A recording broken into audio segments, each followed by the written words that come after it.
I feel like I've been wanting to make a video about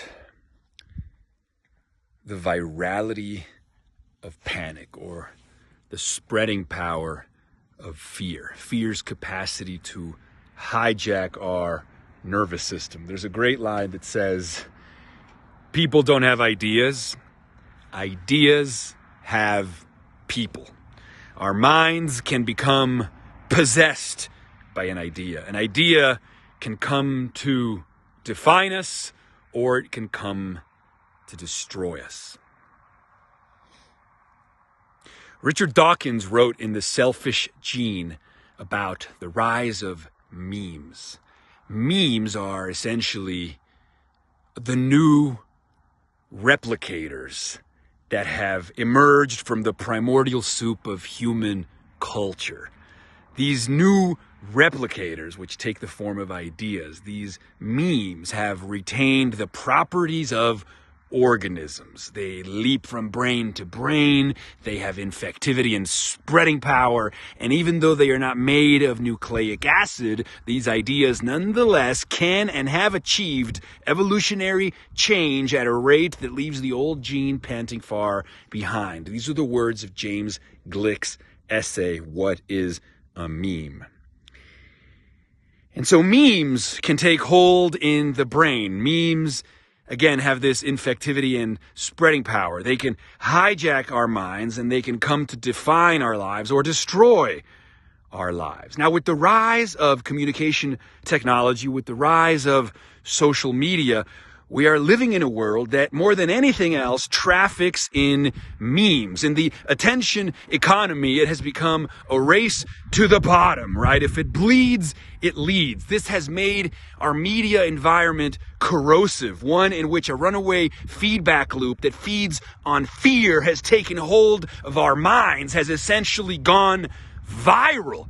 How ironic that during a time in which we're dealing with a real dangerous pathogen, with an actual virus known as the coronavirus, what has gone viral first is fear itself. The idea of the coronavirus has inflicted more damage than the biological virus itself. This is memes gone wild in the worst sense of the phrase. The virality of fear, metastasized and amplified through the power of social media, has taken hold of our lives, has hijacked our well-being and turned our waking state into one of fibrillating anxiousness. We are more anxious, we are more depressed than ever before, and it's like the cancer is spreading. We need to understand how fucked up this royally is. For this is not to say that we don't need to do a sobering due diligence and come together with our scientists and policymakers to address the problem of a viral outbreak. But what has happened with our mental states, what has happened with the fear pandemic, much more than the biological pandemic, is something that is even more disconcerting, for it has revealed the fundamental vulnerabilities in our global system. It has revealed the holes in a system that is broken, that is not serving us. It has revealed the holes in the collective narratives that we need to have, that we need to live by. For we need to live by story, we need to live by narrative, we need to live by truthful fictions, by the myths that move us forward. This is what Yuval Harari wrote about in his book, Sapiens. For if not for our collective mythologies, we cannot come together to address the challenges before us. It's what we've always done. What is needed now in response to the pathogen of fear, to the epidemic and virality of fear, is to craft a new mythos, to craft a new narrative. This goes beyond winning or losing. This is beyond the finite game. It's not about winning or losing. It's about the infinite game that James P. Carse introduces in his book, Finite and Infinite Games. We got to keep the game going. We got to come together. We got to craft a mythos. We have to attend to our nervous systems and our collective planetary anxiety. This virus of fear needs to be attended to. We need a collective and planetary shift, an open heart surgery of our collective psyche.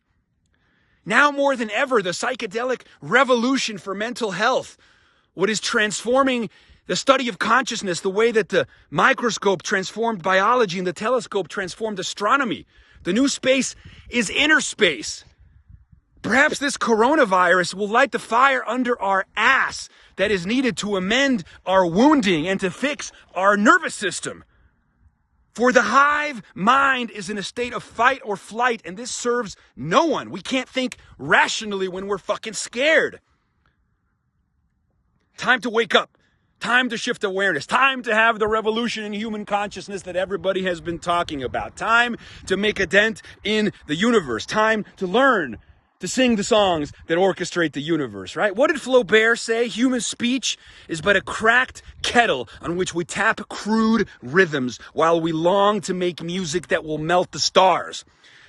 We must come together under these new and grand narratives. We must join forces to address the pathology of fear. We will beat this contagion. We will beat this coronavirus. We will beat everything that came before. For as David Deutsch said, we are not the playthings of cosmic forces. We are the users of cosmic forces. But we must awaken to our common ecstasy. We must remember what we forgot. Let us come together, right? Let us catalyze what Martin Luther King called soul force. Let us turn these passing illuminations into abiding light. Let us do the work. After the ecstasy, the laundry. Let us get to it. Let us get to it.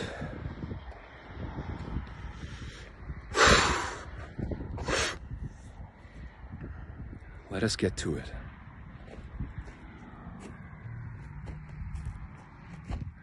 For nothing else will do.